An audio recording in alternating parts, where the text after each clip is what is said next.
Yo, what's up guys? Nathan here. You're watching the Solid Productions YouTube channel. Today we're talking about 5 predictions for how the Commander format will change in 2025.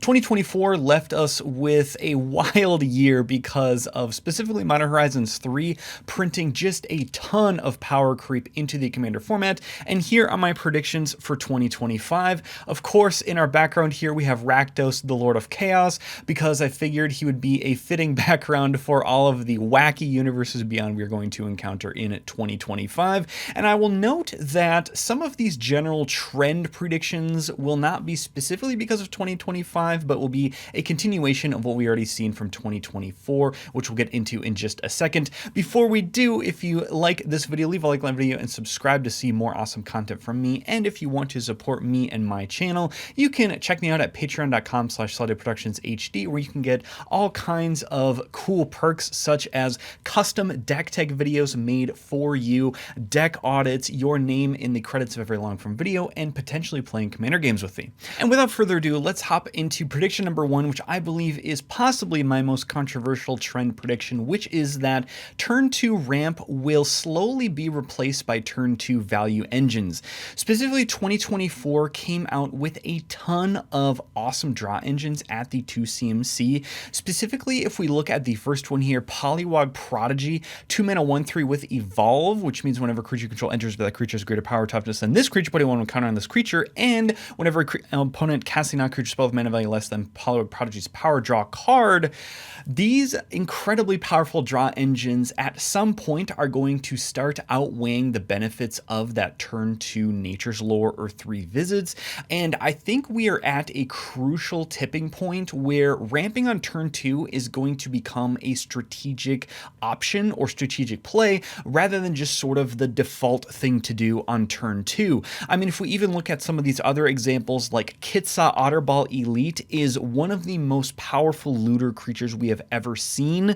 It's a 2-mana 1/3 with Vigilance and Prowess. It loots by tapping, and it can even pay 2 and tap to copy target instant or sorcery spell you control. You may choose new targets for the copy, but activate only if Kitsa's power is 3 or greater. So lots of awesome value engines being printed at the lower and lower mana curve nowadays. I don't think turn 1 will have any major substitutions. I feel like people nowadays do typically reserve their turn 1 for that tapped land that typically color fixes. I mean, how many times have you ever started off a game with a tapped land like a Triumph or something just to get your colors established right off the bat?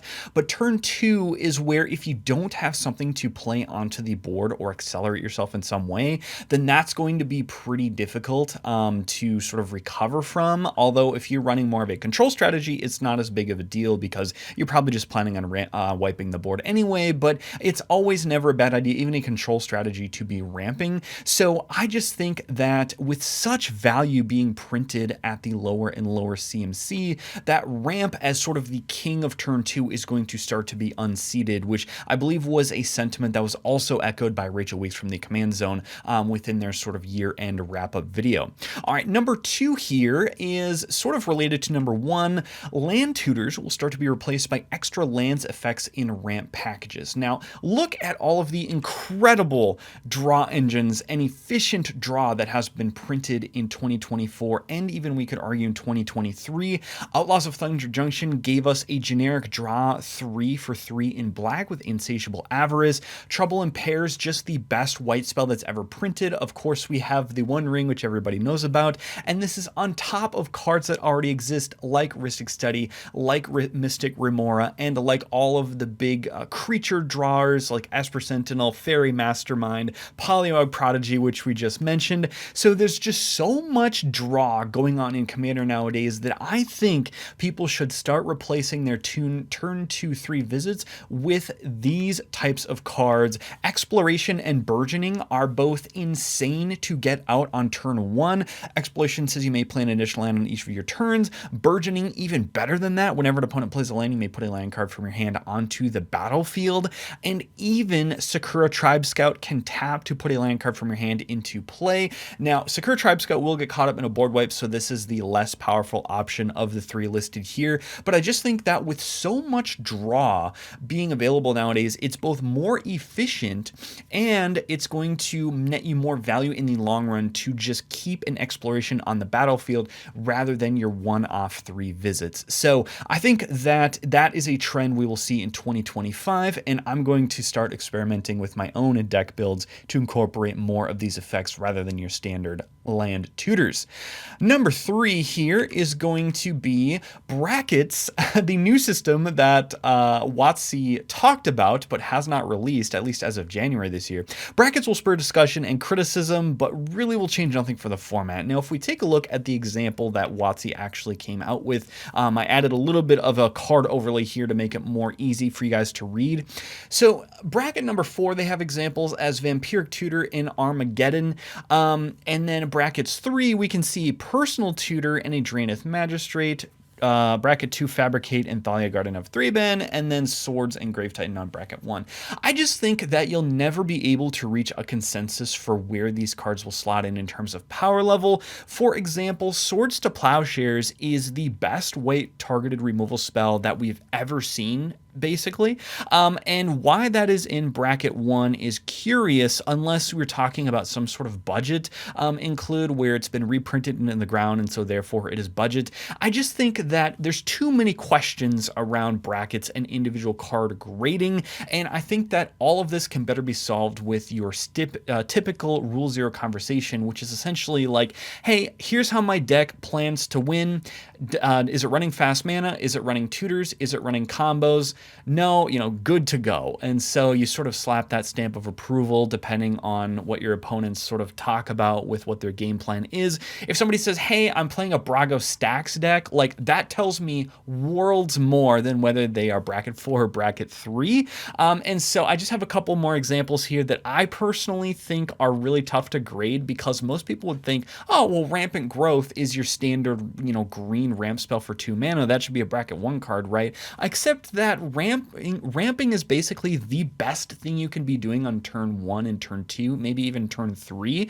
Simply in casual commander, ramp is the best possible thing. I do align with Richard from MTG Goldfish on this theory where ramping is more important than card draw, because while technically card draw can bail you out of not hitting your land drops, being able to ramp allows you to recast your commander, and your commander should theoretically be one of, if not the most powerful cards in your deck. And so if you have a commander that ramps or draws cards, which most commanders I think are just sort of some sort of value engine nowadays, then being able to ramp even in the mid game to help recast your commander if it's removed is still a very powerful thing to do.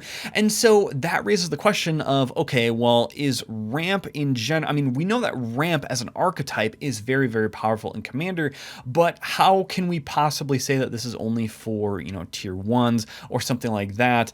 I just think that there's too many questions when it comes to entire archetypes of certain cards. And then if we even were to look at things like board wipes, like Starfall Invocation, you might say, well, that wipes the board and returns my commander onto the battlefield, so therefore it's a one-sided board wipe that leaves my commander alive. This should be a really, really powerful card in casual commander. Wiping the board is one of the most powerful, if not the most powerful defensive thing you could be doing. And so, does this deserve a bracket 2 or bracket 3? I just think that the bracket system is not destined for success, and simply having a Rule 0 conversation is going to be worlds better than going through each individual card in your deck and determining what the bracket is for the deck and then leading with that in your Rule 0 conversation. It's just not an efficient way to sort of match deck power levels in that initial conversation. Number 4 here is going to be cards becoming wordier than ever, which, my goodness, we have seen in 2024. And I think everything now is going to just come with an ETB to generate immediate value. This is the natural progression of power creep. So if we were to look at a few cards that were printed in 2024, Springheart Nantuko, look at the block of text on this card. I mean, it has 1, 2, 3, 4, 5, 6, 7, 8, 9 lines of text that they have to jam into this one card. Fanatic of Ronus is basically the best mana dork printing we have ever seen, the most power crept mana dork we have seen to date. And this thing has, 3, 4, 5, 6, 7, 8 lines of text, counting the reminder text. And let alone if we were to look at Sword of Wealth and Power, this doesn't even have reminder text, and it has, let's see, 4, 5, 6, 7 lines of text with an equip counting as 8 if you want to do that.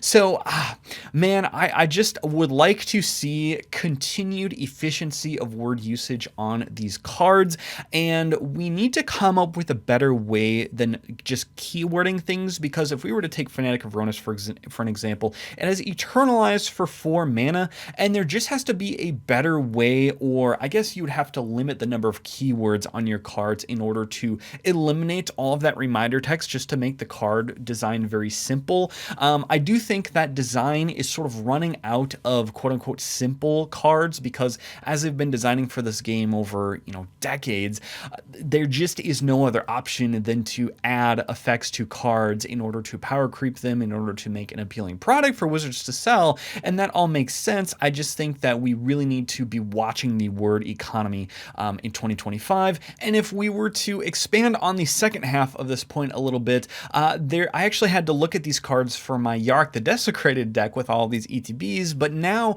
something like a Confounding Conundrum, which should just be a static stacks piece, has to ETB and draw a card. Prof's Eidetic Memory is a really good buff spell in just a generic card draw deck, but it has to ETB and draw a card to up the power level of the card in order to sell packs. Annie Joins Up ETBs, removes a creature, and then is a generic trigger doubler for your legendary creatures. So there's just a ton of added sort of stapled immediate value, which I do like. I mean, I do like having my cards be played and generate an immediate value. I mean, how many times have you heard in your YouTube videos of like, oh, it's a 5 mana do nothing the turn it comes in, or oh, it's a 6 mana do nothing the turn it comes in. We'll look for something more, value happening now to speed up the tempo of our deck. And so, I don't know, I think that this is going to be a continued trend. I know this is another topic that Rachel Weeks touched on in their 2024 year-end review video, where there was just a lot of non-creature permanents with ETBs stapled onto them this year. So I think we're going to see that continue in 2025. And last but certainly not least, we have number 5. I think that the power level 7-8 decks will become pretty much indistinguishable, and that's because more and more we see these kill on sight commanders, but on the flip side we see hyper efficient removal. So power level 7 before was sort of known as the casual commander power level. Everybody memes on it, but generally we look at power level 7 as being an optimized casual commander deck. You might be running a couple of combos that are maybe not super efficient. Power level 7 is more for combat finishes and sort of the generic battle cruiser strategy while being optimized, whereas power level 8 is that, but with the knob dialed just a little bit, where you might see more free counter spells, a little bit of fast mana here and there, and then maybe some more efficient card combos and tutors. But I think that as more power creep happens, these are becoming more and more the same, because I think that we're encountering a ton of synergy within just all of the archetypes, literally all of the archetypes: tribal, aristocrats, control, reanimator. All of it's just getting so good as WotC sort of fills in the power level gap within their prints and new sets. But anyway, just to touch on my commander and removal points here, in 2024 we saw Vohai, Jaws of the Conclave, an instantly hated commander because it's basically an overrun in the command zone. Kona has to be killed on site or else it will take over the game. Stella Lee goes infinite pretty well, and these are cards that you might see at a power level 7 table. Meanwhile, we have a free Soul Shatter being printed in the form of Flare of Malice. We now have counter spells on the backside of lands. We have hyper efficient edict effects we've seen with Accursed Marauder at the common rarity, I might add, and we have hyper efficient enchantment and artifact removal. So what this all sort of means when it's taken all together is that you'll have commanders more and more that will just pop off or threaten to pop off immediately, and we will have hyper efficient answers where it will be be either sort of a boom or bust type of game for players where either their deck just absolutely does its thing to the max or it gets shut down immediately. And so I think that commander games are going to be even more swingy from game to game because it just depends on what removal is played. Whereas before, if you were to look at old commander, like back when I started playing in like 2014, 2015, there was much more of a story arc to a game where you would have this slow build up and then it would sort of climax into a giant combat step or something like that. And there would maybe be, you know, a swords to plowshares or a path to exile here or there to like really take out the creatures that needed to be taken out from whoever the arch enemy was. But now it just seems like, boom, we play a bomb that's going to just take over the game if it's not dealt with, and then either your opponents have the removal or they don't, and that's sort of what determines the outcome of the game, which is not actually something that I really don't like at this particular power level. I have dabbled in playing some of the more like lower powered games, like power level 6 I think is still pretty fun, but I think that as more power creep happens, it leads to a gameplay pattern that I'm not as much of a fan of. So that is all of my commander predictions for 2025. Let me know what you guys are predicting for 2025. Are there things that you're looking forward to, things that you're not looking forward to? Let me know down in the comments below. I would love to hear it. And if you're looking for awesome commander deck techs, you can find them right here.